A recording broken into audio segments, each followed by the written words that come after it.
සියලු දෙනාට. අද අපි 2008 පේපර් එකේ භෞතික විද්‍යාව 2008 A level පේපර් එකේ රචනා කොටසේ B කොටසේ හතරවෙනි ගැටලුව අද අපි සාකච්ඡා කිරීමට බලාපොරොත්තු වෙනවා. හතරවෙනි ප්‍රශ්නේ ඔයාලා පෙරලා ගන්න. මේකේ තියෙන්නේ ගුරුත්වාකර්ෂණය සම්බන්ධ ගැටලුව. ඒක විවරණයක් කරන්න තමයි අපි මේ උත්සාහ කරන්නේ.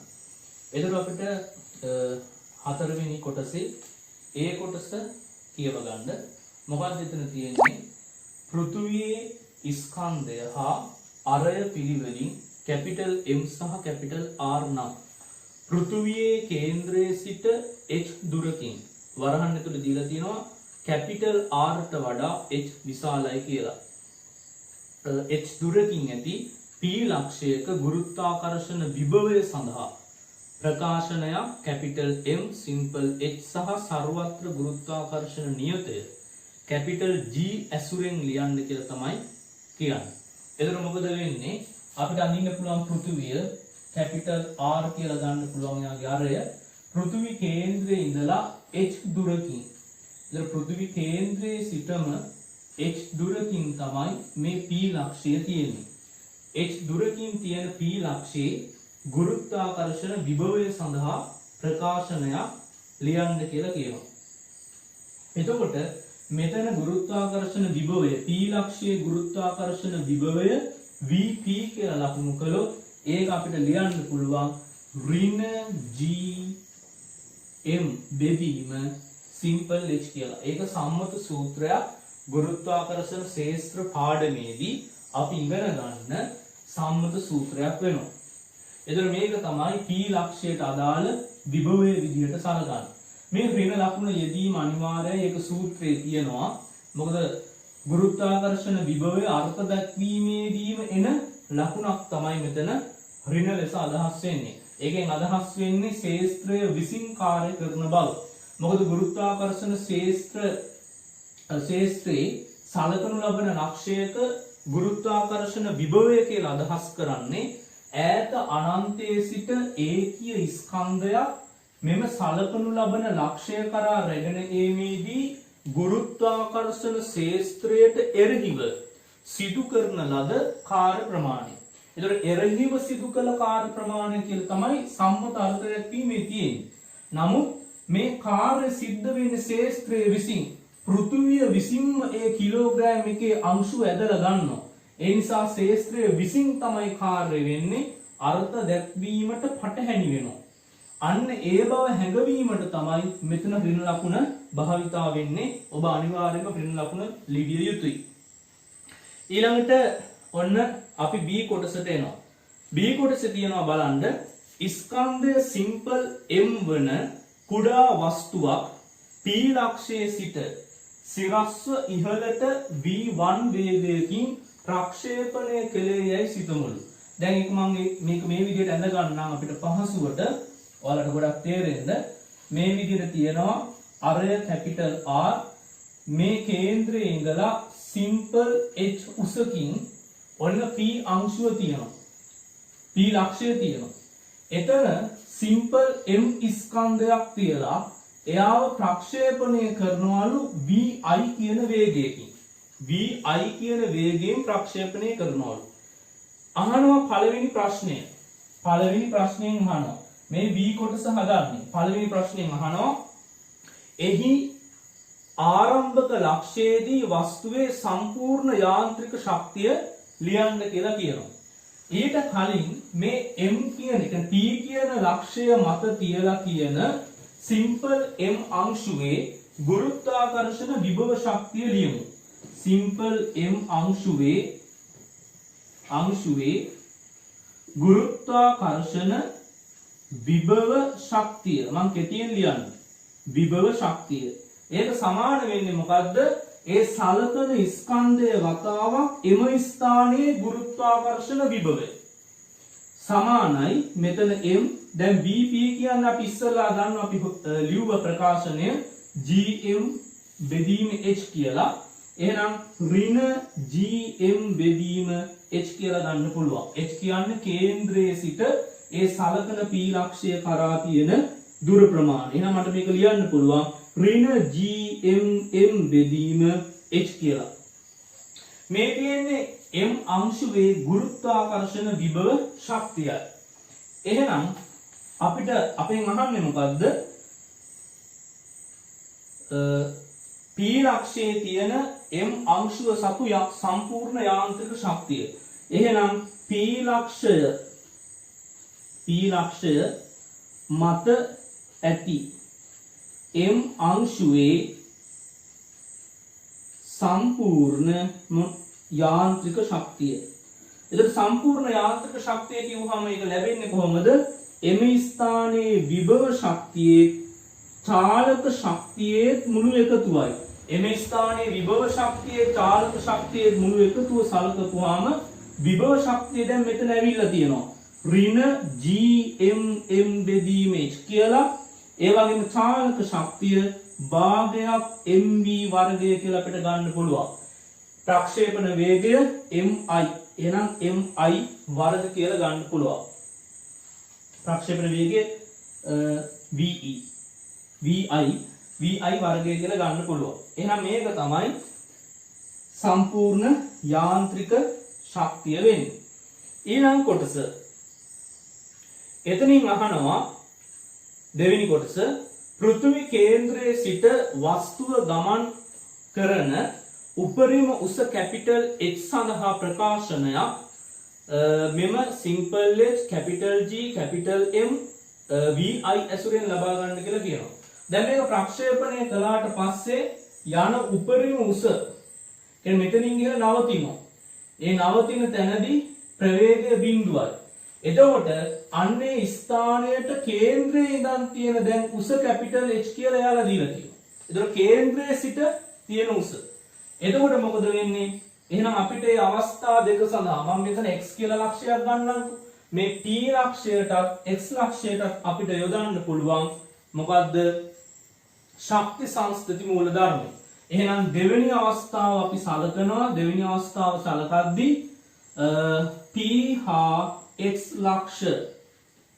ලක්ෂ සඳහා මොකද්ද යොදන්නේ? ශක්ති සංස්ථිති මූල ධර්මයේ යොදමු කියලා ලියන්න. එහෙනම් ලියන්න පුළුවන් p ලක්ෂයේ යාන්ත්‍රික ශක්තිය සමානයි x ලක්ෂයේ යාන්ත්‍රික ශක්තිය. p ලක්ෂයේ යාන්ත්‍රික ශක්තිය කියන්නේ එම ස්ථානයේ විභව ශක්තියේ චාලක ශක්තියේ එකතුව. එහෙනම් p ලක්ෂයේ යාන්ත්‍රික ශක්තිය කිව්වහම ඍණ gmm බෙදීම සිම්පල් h ධන භාගයක් mvi වර්ග සමානයි x ලක්ෂයේ යාන්ත්‍රික ශක්තිය. ඒතර x ලක්ෂයේ යාන්ත්‍රික ශක්තිය කිව්වහම එම ස්ථානයේ විභව ශක්තියේ චාලක ශක්තියත් එකතු. ඒකනේ මේ x ලක්ෂය. හැබැයි x ලක්ෂයට විභව ශක්තියක් තියෙනවා. නමුත් චාලක ශක්තියක් නැහැ. හේතුව එම ස්ථානයේදී අංශුව නවතිනවා. ඉහළට ගමන් කරද්දී ගුරුත්වාකර්ෂණ මන්දනය යටතේ ගමන් කරන්නේ. ඒ නිසා ප්‍රවේගය අඩු වෙමින් ගිහිල්ලා x ලක්ෂයේදී නිසල වෙනවා. එහෙනම් අපිට ගන්න පුළුවන් ඍණ gmm බෙදීම කැපිටල් H දාන බිඳුවයි. මොකද බිඳුව ගත්තේ චාලක ශක්තිය ශුන්‍ය වෙන නිසා. එතන අපිට හොයන්න කියන්නේ කැපිටල් H උස උපරිම H අගය. ඒ කියන්නේ පෘථිවි කේන්ද්‍රයේ ඉඳලා කැපිටල් H උස ගන්න කියලා කියන්නේ. එහෙනම් මම ඒ අගය මේ විදිහට ලබා ගන්නවා. මොකද සුළු කිරීමක් තියෙනවා. මෙතන මට පුළුවන් මේ ඍණාගයක් තියෙන නිසා මෙයාව මේ පැත්තට ගේන්න. මේ හැම පදයක්ම අනිත් පැත්තට අරන් යන්න පුළුවන්. එතකොට එනවා gmm බෙදීම කැපිටල් H සමානයි මෙතන gmm බෙදීම සිම්පල් H ඍණ භාගයක් mi වර්ග කියලා අපිට ගන්න පුළුවන්. එහෙනම් සුළු කළොත් මෙතන එනවා පොදු හරයක් ගන්න පුළුවන් අපිට 2h කියලා. එතකොට මෙතන එනවා 2gmm ඍණ h වතාවක් mi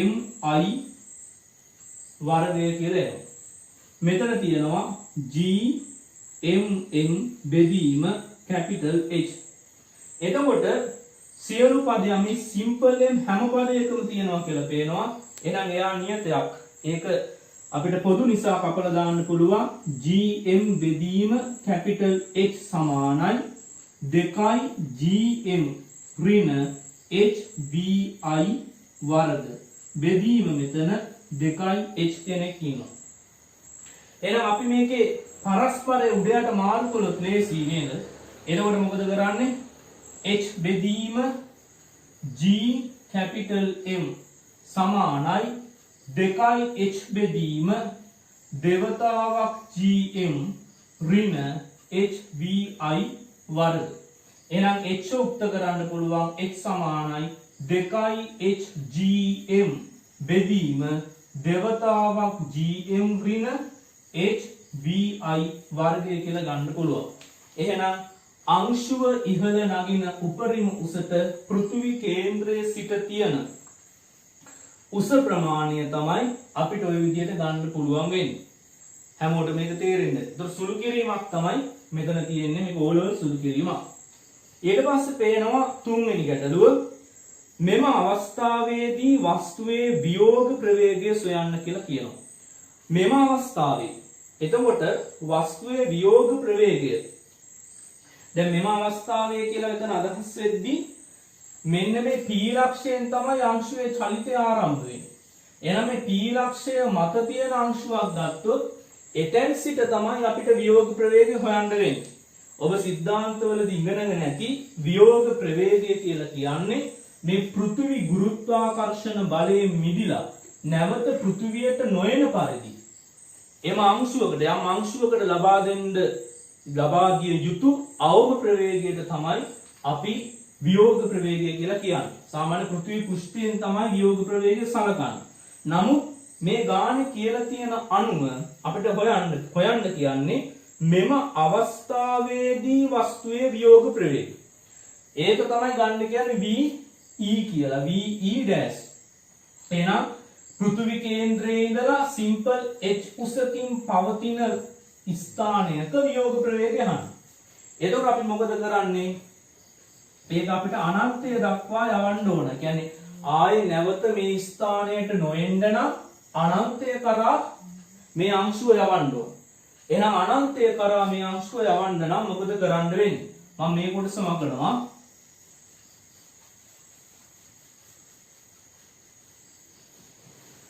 මේ කොටස නැකුවොත් මොකද කරන්නේ? අනන්තය කරා යවන්න ඕන. එහෙනම් අනන්තය අපි හිතමු මෙතන තියෙනවා කියලා අනන්තය. අනන්තයේදී සම්පූර්ණයෙන්ම යාන්ත්‍රික ශක්තිය බිඳුව වෙනවා. එහෙනම් අපිට ශක්ති සංස්ථතිය දාන්න පුළුවන් මේ තුන්වෙනි අවස්ථාවට. ශක්ති සංස්ථති මූල ධර්මයට අනුව කියලා ලියන්න. එතකොට මොකද වෙන්නේ? P දී යාන්ත්‍රික ශක්තිය සමාන වෙනවා අනන්තයේදී මොකද්ද? යාන්ත්‍රික ශක්තියට. අනන්තයේදී යාන්ත්‍රික ශක්තිය. එහෙනම් P දී යාන්ත්‍රික ශක්තිය කියන්නේ දැන් එම ස්ථානයේ වියෝග ප්‍රවේගය ඉන්නේ. ප්‍රවේගය ලබා දෙන්නේ. එහෙනම් GMM බෙදීම සිම්පල් H ධන භාගයක් ME dash. මෙයාගේ වර්ගය තමයි අපිට සලකන්න වෙන්නේ. සමානයි අනන්තයේදී යාන්ත්‍රික ශක්තිය ශුන්‍ය වෙනවා. සිම්පල් MM කැපිලා යනවා පොදු නිසා. එහෙනම් මෙතන V dash වල වර්ගය බෙදීම 2 මෙතන gm බෙදීම h කියලා අපිට ගන්න පුළුවන්. එහෙනම් දෙක මේ පැත්තට දාලා සුළු කරපුවාම ve dash කියන පදේ එනවා වලට 2යි gm බෙදීම simple h කියලා. එහෙනම් මේ p ලක්ෂයට අදාළ වියෝග ප්‍රවේගය තමයි ඔය විදිහට අපිට හොයන්න පුළුවන් වෙන්නේ. හරි. ඊළඟට C කොටසට අපි එනවා. C කොටසේදී වෙනත් කතන්දරයක් තමයි කියන්නේ. දැන් මම මේ කොටස් ඔක්කොම මකනවා. P ලක්ෂයට අදාළ වියෝග ප්‍රවේගය අපි තියාගමු. ඒක අපිට ඕන වෙයි. හරි. දැන් ඔන්න C කොටස. C කොටස බලන්න. C කොටසේදී මොකද වෙන්නේ? පෘථිවි කේන්ද්‍රයේ සිට h දුරකින්. ඒ කියන්නේ මෙතනම තමයි. මේ අදහසම තමයි කියන්නේ සිම්පල් h දුරකින් පිහිටි වෘත්තාකාර කක්ෂයක වස්තුවක් පවත්වා ගැනීමට අවශ්‍ය වේගය v0 නම් ve' සමානයි මූල දෙකක් v0 බව පෙන්වන්න. දැන් ve' කියලා කියන්නේ මෙම ස්ථානයට අදාළ වියෝග ප්‍රවේගය. දැන් මේ කියන කතන්දරය ටිකක් වෙනස්. මොකද්ද? කැපිටල් R කියලා ගන්නවා පෘථිවි අරය, පෘථිවි ස්කන්ධය කැපිටල් M කියලා තියෙනවා. මෙයාගේ ඉඳලා කේන්ද්‍රේ ඉඳලා සිම්පල් h දුරකින් අංශුවක් වෘත්තාකාර මාර්ගයක යන කක්ෂයක එහෙම ගමන් කරවන්ට එයාට ලබා දෙන්න ඕන ස්පර්ශීය වේගය දීලා තියෙනවා v0 කියලා. ඒ ස්පර්ශීය වේගය මේ විදිහට තියෙද්දි වෘත්තාකාර මාර්ගයක වෘත්තපතය අඛණ්ඩව මේ අංශුව පවත්වා ගන්න අවශ්‍ය නම් පෘථිවි කේන්ද්‍රයේ දෙසට යොමු වූ බලයක් තිබිය යුතුයි. තවත් විදිහකට කිව්වොත් කේන්ද්‍ර අභිසාරී බලයක් තිබිය යුතුයි. එතකොට මෙන්න මේ අංශුවට මේ වෘත්තපතය තුල ස්ථාවරව ගමන් කිරීමට අවශ්‍ය වෙන කේන්ද්‍ර අභිසාරී බලය සැපෙන්නේ වස්තුව හා අංශුව අතර ඇතිවන ගුරුත්වාකර්ෂණ බලය හේතුවෙන්. අපි දන්නවා නිව්ටන්ගේ ගුරුත්වාකර්ෂණය අනුව මෙම බලය සමාන වෙනවා Gm බෙදීම h වර්ගයට. මොකද කේන්ද්‍රයේ ඉඳලා අංශුවට තියෙන දුර h වර්ගය. එතකොට අපිට ගන්න පුළුවන් ඊළඟට කේන්ද්‍රයේ දෙසට මට පුළුවන් f සමානයි m මේ භාවිතා කරන්න නිව්ටන්ගේ දෙවන නියමය. කේන්ද්‍රයේ දෙසට දැම්මොත් දැන් අපි දන්නවා f කියන්නේ මොකද්ද? Gm බෙදීම h වර්ගය සමානයි මෙතන සිම්පල් m තියෙනවා. මෙතන තුවරණය මොකද්ද? එයා යන ස්පර්ශීය වේගය v0 නම් කේන්ද්‍ර අභිසාරී තුවරණය තමයි සැලකිය යුත්තේ. එහෙනම් කේන්ද්‍රයේ දෙසට යොමු වෙන කේන්ද්‍ර අභිසාරී තුවරණය වල දන්නවා අපි සාමාන්‍ය සූත්‍රය තමයි v වර්ග බෙදීම r. දැන් මෙතන r කියලා ගන්න වෙන්නේ පෘථිවි කේන්ද්‍රේ ඉඳලා තියෙන දුර. එහෙනම් මෙතන අපිට h කියලා දාගන්න පුළුවන්. එහෙනම් මොකද්ද වෙන්නේ? v0 වර්ග බෙදීම සිම්පල් h කියලා අපිට ගන්න පුළුවන්. දැන් අපිට සූත්‍රය අනුව පේනවා සිම්පල් m ට සුළු වෙලා යනවා. ඒ වගේම h ට h කැපිලා යනවා. එහෙනම් එන්නේ උත්තරේ gm බෙදීම සිම්පල් h කියලා එනවා. සමානයි මෙතන v0 වර්ගය. එහෙනම් v0 ට උක්ත කළොත් වර්ගමූල ගන්න වෙනවා gm බෙදීම සිම්පල් h කියලා. gm බෙදීම සිම්පල් h කියලා. එහෙනම් මෙතන ඔයාලට පේනවා p ලක්ෂයේ, ඒ කියන්නේ මෙන්න මේ p ලක්ෂය, මෙතන p ලක්ෂයනේ. මම මේක පැත්තට හරවලා යන්නේ. p ලක්ෂයට අදාළ වියෝග ප්‍රවේගය තියෙනවා. ඒක අපි මෙහෙම සුළු කරගමු. ve මූල දෙක, ඒ කියන්නේ දෙකට මූලය වෙනම දානවා. ඒ වගේම gm බෙදීම h ට මූලය වෙනම දානවා. මෙතන වැඩි කිරීම. දැන් මොකද වෙන්නේ? වර්ගමූල gm බෙදීම h කියන්නේ මෙතන තියෙන අගය. ඒ කියන්නේ v0.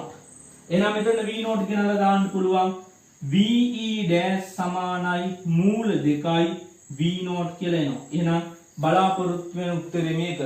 බව පෙන්වන්න තියෙන්නේ. එහෙනම් ve සමානයි මූල දෙකයි v0 කියලා අපිට ගන්න පුළුවන්. එහෙනම් එක අගය. එතනින් c කොටස ඉවර වෙනවා. එහෙනම් අපි d කොටසට යනවා. d කොටස මොකක්ද කියන්නේ? Capital M. කැපිටල් M කියන්නේ පෘථුවියේ ස්කන්ධය. ඒක දීලා තියෙනවා 6 වැඩි කිරීම 1024 බලයක් කිලෝග්‍රෑම් කියලා. ඒ වගේම පෘථුවියේ අරය දීලා තියෙනවා කිලෝමීටර වලින් 6400ක් කියලා. ඒ වගේම පෘථුවියේ පෘෂ්ඨයේදී වියෝග ප්‍රවේගය ගණනය කරන්න කියලා තමයි කියන්නේ. g ගේ අගයක් දෙනවා. ඒ වගේම මූල දෙකේ අගයක් අපිට දීලා තියෙනවා. එහෙනම් පෘථිවි දැන් කියන්නේ පෘථිවි පෘෂ්ඨය. දැන් p ලක්ෂය අදාළ නැහැ. පෘථිවි පෘෂ්ඨයේ වියෝග ප්‍රවේගය තමයි දැන් හොයන්න කියන්නේ. එතකොට පෘථිවි පෘෂ්ඨය සලකද්දී මම මේ රූප සටහන ගන්නවා. මෙන්න තියෙනවා පෘථිවි පෘෂ්ඨය. එතකොට පෘථිවි පෘෂ්ඨයේදී වියෝග ප්‍රවේගය ve කියලා ගන්න කියලා කියනවා. එහෙනම් පෘථිවි පෘෂ්ඨයේ වියෝග ප්‍රවේගය මම ve කියලා ගත්තොත් ඒක අදහස් කරන්නේ, ඒකෙන් අදහස් කරන්නේ පෘථිවියේ ගුරුත්වාකර්ෂණයේ මිදිලා පෘථිවි ගුරුත්වාකර්ෂණය හැර යන පරිදි පෘථුවිය සදහටම හැර යන පරිදි අංශුවකට ලබා දෙන්න ඕන අවම වේගය තමයි මෙතනින් VE කියලා අදහස් වෙන්නේ. එහෙනම් මේ VE හොයන්න නම් VE කියන අංශුව VE කියන වේගයෙන් යන අංශුව යවන්න ඕන අනන්තය කරා. එහෙනම් මෙම ස්ථානයේ යාන්ත්‍රික ශක්තියත් අනන්තයේ යාන්ත්‍රික ශක්තියත් සමාන කරන්න පුළුවන්. එහෙනම් පෘථිවි පෘෂ්ඨයේ යාන්ත්‍රික ශක්තිය සමාන වෙනවා අනන්තයේ යාන්ත්‍රික ශක්තියට. එහෙනම් පෘථිවි පෘෂ්ඨයේ යාන්ත්‍රික ශක්තිය මොකද්ද? ඍණ Gm බෙදීම කැපිටල් R කියලා ගන්න වෙන්නේ පෘථිවියේ ආරය කේන්ද්‍රයේ සිට මනින දුර. ධන වියෝග ප්‍රවේගය දීලා තියෙන නිසා එයාගේ චාලක ශක්තිය භාගයක් mv වර්ගය. අනන්තයේදී සම්පූර්ණ ශක්තිය බිඳුවයි. මොකද අනන්තයේදී යම් ශක්තියක් ඉතුරු වුණොත් නැවත එයා පෘථිවියට පැමිණෙන්න පුළුවන්. අනන්තයේදී ශක්තිය බිඳුවක් කියලා සලකන්න. එහෙනම් සිම්පල් m පොදු නිසා සූත්‍රයේ සිම්පල් m කැපෙනවා. එතනින් එනවා VE වර්ග බෙදීම 2 මෙතන GM බෙදීම කැපිටල් R කියලා. එහෙනම් VE උක්ත කරගන්න පුළුවන් ඔයාලට සුළු කිරීම මගින් දෙවතාවක් GM බෙදීම R කියලා. එහෙනම් මේක තමයි වියෝග ප්‍රවේගය. දැන් මේ වියෝග ප්‍රවේග අගය හොයන්න කියලා කියන්නේ. එහෙනම් මේ අගයන් ඔයාලට ආදේශ කරන්න සිද්ධ වෙනවා. මම ආදේශ කරනවා මේ විදිහට. මෙතන තියෙනවා VE.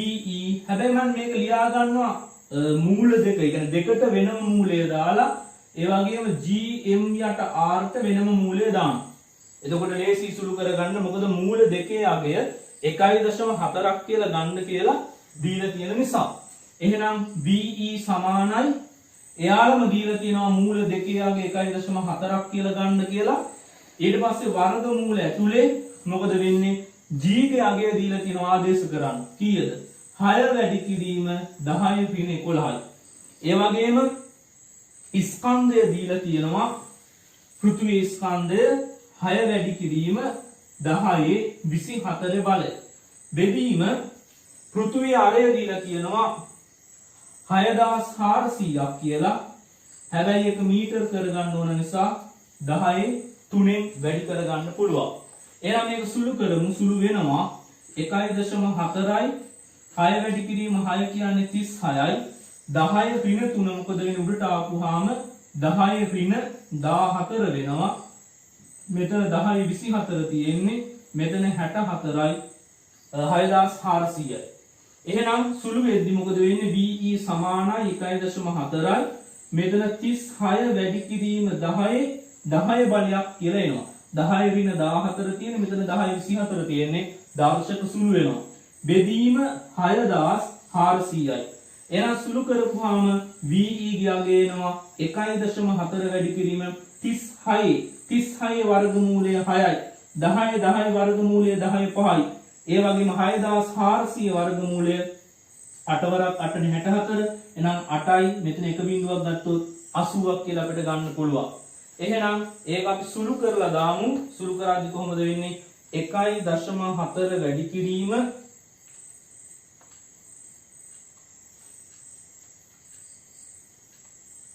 1.4 වැඩි කිරීම 6.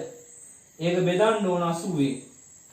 එතකොට එනවා VE ගාගය 1.5 වැඩි කිරීම 10/5ක් කියලා. ඒක අපි අගය කෙලිම සුළු කරමු. එතකොට එනවා 0.3ක් මේ පැත්තට පැන්නොත් 10500ක් කියලා. 10500ක් කියලා අපිට ගන්න පුළුවන්. මේ තියෙන්නේ පෘථිවි පෘෂ්ඨයේ වියෝග ප්‍රවේගය. ඒ කියන්නේ තප්පරයට මීටර 10500ක්. ඒ කියන්නේ තප්පරයට මීටර 10500ට වඩා වැඩි වුණොත් යම්කිසි අංශුවක වේගය එයා පෘථිවියෙන් ඉක්ම යනවා නැවත පෘථිවියට නොයන පරිදි. ඔන්න ඊළඟට හොඳ ප්‍රශ්නයක් අහන අවසන් ප්‍රශ්නය. මේ අගය අපිට අවශ්‍ය ඉස්සරහට මම මේ කොටස මගනවා.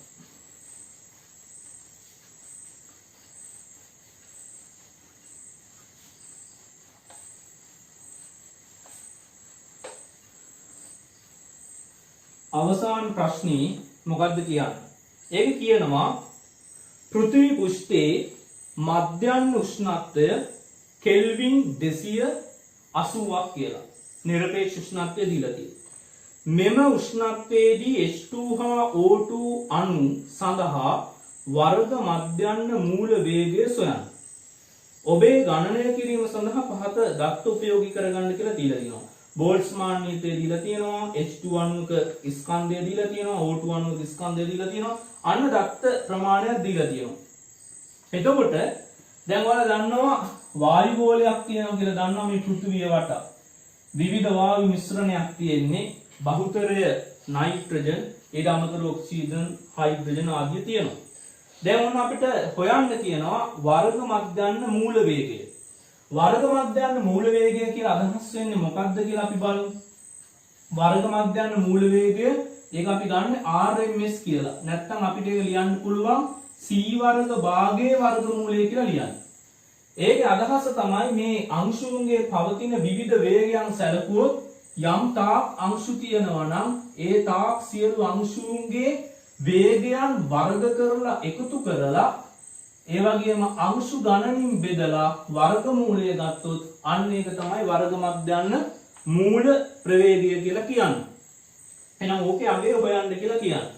හැබැයි මේකේ අගය සොයාගන්න ඔයාලා දන්න සිද්ධාන්තවලදී සාකච්ඡා කරලා ඇති ඔයාලා දන්න චාලක අණුක වාදය සම්බන්ධ කරගන්න වෙනවා. චාලක අණුක වාදයේ ඔයාලා දන්නවා සූත්‍රයක් මතුවෙනවා PV සමානයි 3න් 1ක් nm c වර්ග බා කියලා. මොකද්ද මේ m කියලා කියන්නේ? ඒ කියන්නේ යම්කිසි v කියන පරිමාවක් තුල p කියන පීඩනයක් යටතේ වායුවක් අන්තර්ගත වෙලා තිබෙනවා නම් වායු අනුගාන තමයි m කියන්නේ. මේ සිම්පල් m කියන්නේ එක වායු අංශුවක ස්කන්ධය. c වර්ග බා කියලා කියන්නේ වර්ග මධ්‍යම වේගය. එතකොට මේ සූත්‍රයට අනුව අපිට තව සූත්‍රයක් ගොඩනගා ගන්න පුළුවන්. ඒක සිද්ධාන්තවලදී කරන දෙයක්. අපි දන්නවා පරිපූර්ණ වායුවක් සඳහා PV සමානයි nRT දාන්න පුළුවන්. මම එක මවුලයක් සැලකුවොත් n සමානයි මවුල එකක් ගත්තොත් අපිට එනවා PV සමානයි RT කියලා. මොකද n එක නිසා. එතකොට මේ සූත්‍රයෙන් අපි ගාව මේක 1 කියලා ගමු, මේක 2 කියලා ගමු. එකෙන් මොකද වෙන්නේ? n සමානයි 1 නම් මවුල එකක් නම් මේ කැපිටල් n ගගේ සමාන වෙන්නේ na ට. na කියලා කියන්නේ මොකද්ද? ඇවෝගාඩ්‍රෝ නියතය. මවුල එකක පවතින වායු අංශු ගාන. ඒකට කියනවා ඇවෝගාඩ්‍රෝ නියතය කියලා. එහෙනම් එකෙන් අපිට ලියන්න පුළුවන් නේද? PV සමානයි 3න් 1ක් na මෙතන සිම්පල් m c වර්ග බා කියලා. එහෙනම් අපිට මේක තුන්වෙනි සමීකරණය කියලා අරගෙන 2 සහ 3 සමාන කරන්න පුළුවන්. එතකොට එනවා RT සමානයි 3න් 1ක් na m c වර්ග බා කියලා. මම මෙහෙම සම්බන්ධයක් ගන්නවා. RT සමානයි මෙයාව දෙකෙන් වැඩි කරලා na පැත්තකින් තියාගෙන දෙකෙන් බෙදෙනවා. දෙකෙන් වැඩි කරලා දෙකෙන් බෙදුවට උත්තරයට හානියක් වෙන්නේ නැහැ. මෙතන c වර්ග බා. එතන c වර්ග බා කිව්වහම ඒ c වර්ග බාමකින් අදහස් වෙන්නේ අර කියන වර්ග මධ්‍යම මූල අගය. වර්ග මධ්‍යම මූල අගය. වර්ග මධ්‍යම මූල අගයේ වර්ගය.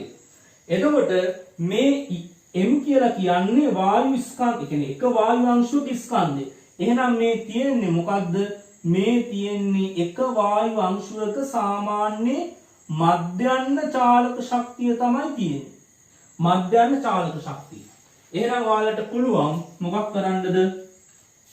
මෙතන E කියලා දාන්න. එහෙනම් RT සමානයි 2 යට 3යි NA සම වතාවක් E කියලා දාන්න. මේ E කියලා කියන්නේ එක වායු අංශුවක පවතින චාලක ශක්තියයි.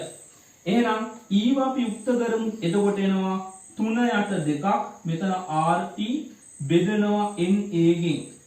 ඔන්න අපි දැන් සම්බන්ධය ආසන්නයේ තියෙනවා. මෙතන R යට NA කියන්නේ අන්‍යයාව ගන්නවා K කියලා. NA Kට තමයි කියන්නේ මෙතන දීලා තියෙන බෝල්ට්ස්මාන් නියතය කියලා. මම මේ સિદ્ધාන්තය පැහැදිලි කරුවේ මේ සූත්‍රය ගන්න. එහෙනම් මෙතනින් ඔයාලට ගන්න පුළුවන් මොකද්ද? E සමානයි 3 යට 2ක් KT කියලා.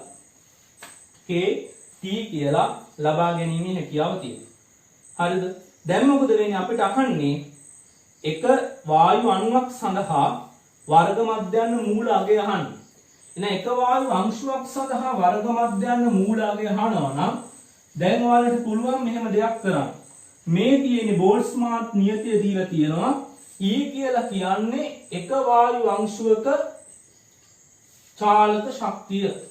එහෙනම් එක වායු අංශුවක චාලක ශක්තිය ගත්තොත් භාගයක් C වර්ග භාග 3 බෙදීම 2ක් මෙතන K. හැබැයි C වර්ග භාග කියන්නේ වර්ග මධ්‍යන්න මූල අගයේ වර්ගයයි. එහෙනම් ඒක ආදේශ කරමු භාගයක් මෙතන BRMX වල වර්ගය 3 යට 2ක් KT කියලා අපිට ගන්න පුළුවන්. එහෙනම් ඔයාලට පේනවා මේ දෙකට දෙක මෙතන කැපුණාම BRMX වර්ගය කියන්නේ 3kt බෙදීමෙන් කියලා ගන්න පුළුවන්. එහෙනම් BRMS කියලා කියන්නේ අන්න සම්බන්ධයක් වෙනවා 3kt බෙදීම සිම්පල් m කියලා. දැන් මෙයාට ආදේශ කරන්න පුළුවන්. මම මේ කොටස් මගනවා. දැන් මෙයාට ආදේශ කරන්න BRMS එක තමයි දැන් හොයන්න ඕන. වර්ගමූල 3 වතාවක් k කියලා කියන්නේ මොකද්ද? 1.4 වැඩි කිරීම 10 23 බලය කියලා දීලා තියෙනවා. ඒ වගේම අපිට දීලා තියෙනවා තව දෙයක් මොකද්ද? t ගියගේ. t ගියගේ දීලා තියෙනවා 280ක් කියලා. බෙදීම දැන් මම මේ හොයන්නේ මොකක් සඳහාද? අපි ඉස්සෙල්ලාම හොයමු හයිඩ්‍රජන් සඳහා. මේ හොයන්න යන්නේ H2 සඳහා. H2 සඳහා තමයි දැන් මේ හොයන්නේ. එහෙනම් හයිඩ්‍රජන් අණුවේ ස්කන්ධය දීලා තියෙනවා 3 වැඩි කිරීම 10-27ක් කියලා කිලෝග්‍රෑම් වලින් දීලා තියෙනවා. එහෙනම් ඒක ආදේශ කරගන්න පුළුවනි. දැන් මොකද වෙන්නේ? මේක සුළු කරගන්න වෙනවා. මෙයා සුළු කරගත්තොත් මොකද්ද වෙන්නේ? ඔයාලට පේනවා BRMS සමානයි මෙතන මම ගන්නවා 3 වැඩි කිරීම 1.4 වැඩි කිරීම 280 බෙදීම 3 වැඩි කිරීම මෙතන මොකද වෙන්නේ? උඩට يعني 10 ඍණ 27 උඩට ගියාම ධන 27ක් වෙනවා. 10 ඍණ 23ත් එක්ක සුළු වෙද්දී 10 4 බලය කියලා අපිට ගන්න පුළුවන්. එහෙනම් 10 4 බලය කෙලින්ම එළියට එනවා. මෙතන VRMS MS 10 4 බලය එනවා කෙලින්ම 10 වර්ගය කියලා. දැන් මොකද වෙන්නේ? මෙතන අපි ලියමු VRMS සමානයි 10 4 බලය. ඊට පස්සේ මම මේ මුළු කොටසේම වර්ගමූලයකට ගන්නවා. එතකොට අපිට ලේසි මුළු කොටසේම වර්ගමූලය අපි ලියමු 3 වැඩි කිරීම 1.4. ඔයාලා ලඝු ගණක වලින් සුළු කරගන්න ඒවා සාමාන්‍ය වලව බෙදීම 3යි. වර්ගමූලය ඇතුලේ 3 වැඩි කිරීම 1.4 වැඩි කිරීම 280 බෙදීම 3 කියලා එනවා. අන්න එතනින් අගයක් එනවා. කීයද? 19.7.9. ඔය වගේ අගයක් එන්නේ. එහෙනම් අපිට ඒක වැඩි කරලා ගන්න පුළුවන් නේ RMS එක. එහෙනම් RMS කියලා කියන්නේ ඒ අගය එනවා කීයද? 10 4 න් වැඩි වෙන්නේ. 10 4 න් වැඩි වෙද්දී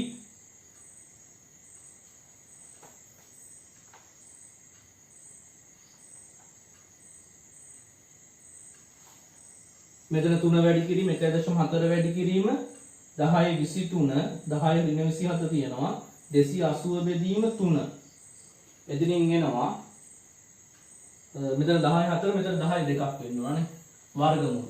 දැන් මොකද වෙන්නේ? 19 10 දෙකින් වැඩි වෙනවා. එතකොට 19යි 1979.9ක් කියලා ගන්න පුළුවන්. එතන ආසන්න වශයෙන් ඔයාලට ගන්න පුළුවන් ඒක කීයක්ද? 1980ක් කියලා ගන්නු. ඔය අගයට සුළු වෙනවා. ඔය අගයට අපිට ගන්න හැකියාව තියෙනවා.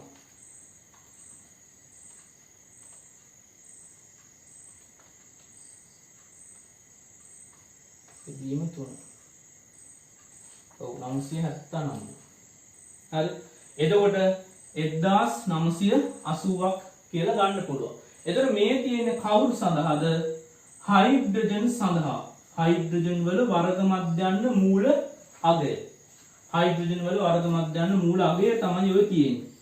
ඊළඟ එක්කෙනා වලට ගන්න පුළුවන්. හැබැයි ඒක අපිට මේ තාක් සුළු කරන්න ඕනේ නැහැ. ඊළඟ අවස්ථාව ගන්නවා. ඊළඟ අවස්ථාව ලේසි. මොකද එයාලා දීලා තියෙනවා O2 අණුවේ ස්කන්ධය කියන්නේ H2 අණුව වගේ 16 ගුණයක් කියලා. ඒ කියන්නේ O2 අණුවක ස්කන්ධය කියලා කියන්නේ 16 වැඩි කිරීම H2 අණුවේ ස්කන්ධය MH2 කියලා දීලා තියෙනවා. එහෙනම් මේ සූත්‍රයම ආයෙ දාන්න මේ දාන්නේ මොනවා සඳහාද? O2 සඳහා. එයාගේ චාලක ශක්තිය මොකද වෙන්නේ? E සමානයි 3/2යි KT කියලා ගන්න පුළුවන්. මෙතන භාගයක් MVRMS වර්ග කියලා ගන්න පුළුවන්. මෙතන දෙක තියෙනවා, මෙතන KT. මේ දෙකට මේ දෙක කැපෙනවා. එහෙනම් VRMS කියලා කියන්නේ 3යි KT බෙදීම සිම්පල් M. හැබැයි මෙතන දාන්නේ මොකද්ද? සිම්පල් M කියන්නේ O2. ඔක්සිජන් අණුවේ ස්කන්ධය තමයි දාන්නේ.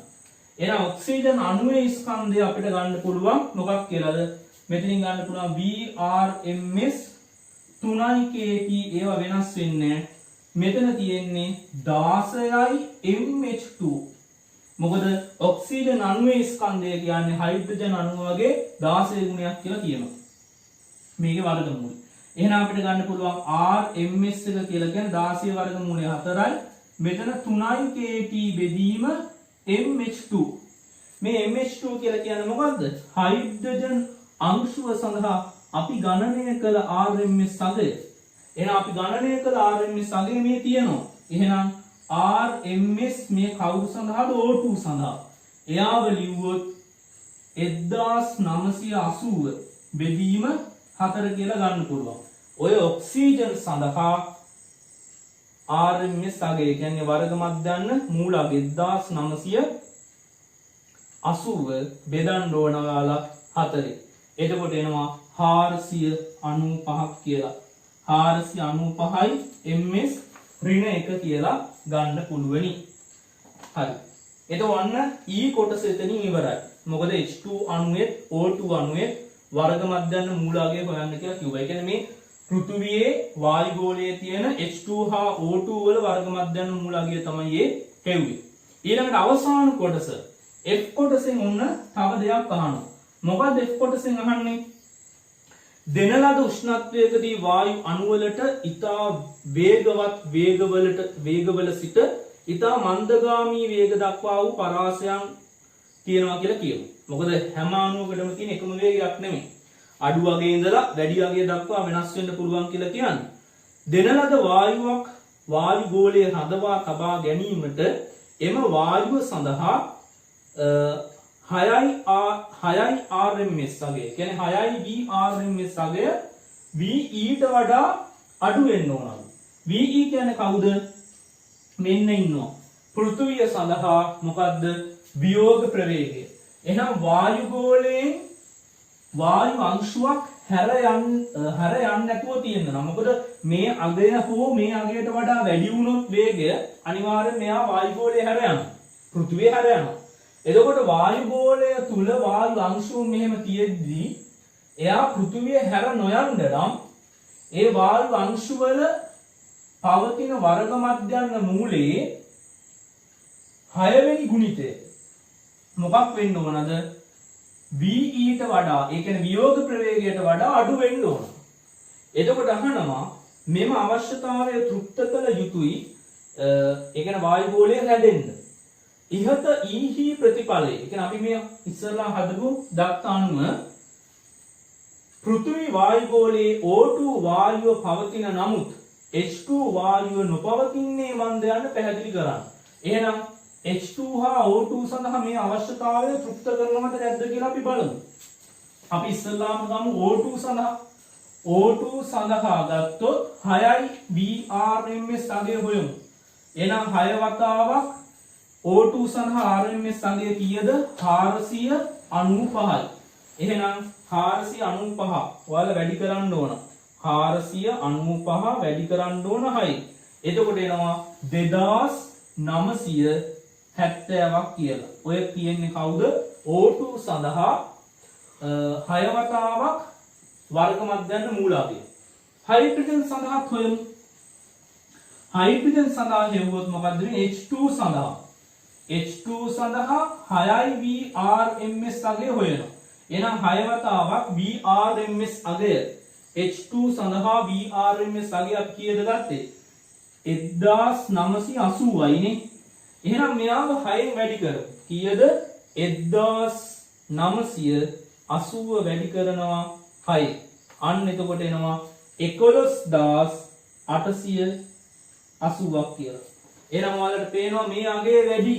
ඒ කියන්නේ මේ ප්‍රකාශනය තෘප්ත කරන්නේ නැහැ. දැන් VE ගේ අගය ආවේ 10500ක් නේ. එහෙනම් 10500ට වඩා 11880 වැඩි.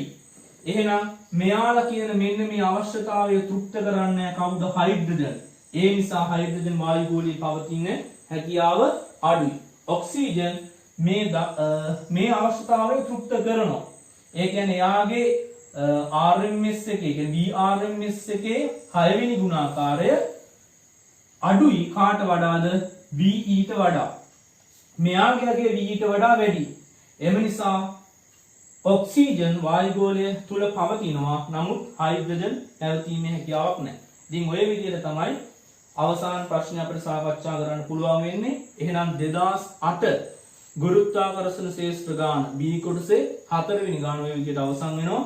මේ විදිහට ඔයාලට ගාන හදාගත්තොත් ඊට අදාළ සම්පූර්ණ ලකුණු ලබා ගැනීමේ හැකියාව තියෙනවා.